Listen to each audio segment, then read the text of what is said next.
Today is May the 25th. How is God identified in Psalms? Let's find out together as we read Psalms 61 to 63 and Proverbs 14.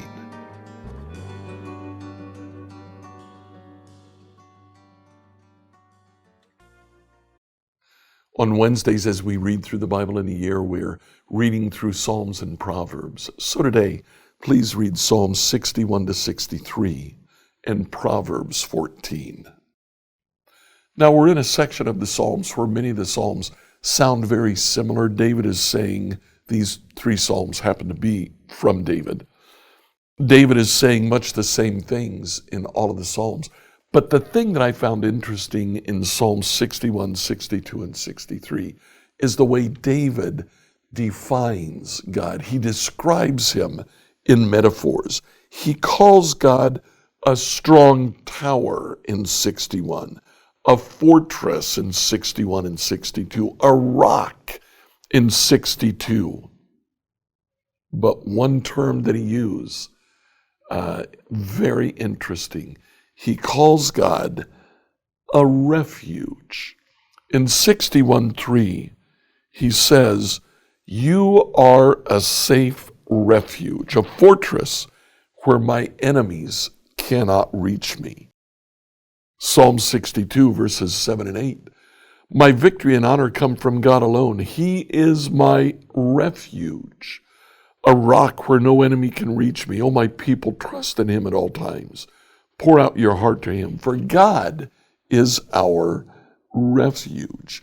This word is only used 20 times in the Old Testament. All of them occur in poetry. And if you will look at Proverbs chapter 14, where we read, look at verse 26. "Those who fear the Lord are secure, for he will be a refuge for their children." And then later in verse 32, "The wicked are crushed by disaster, but the godly have a refuge even when they die."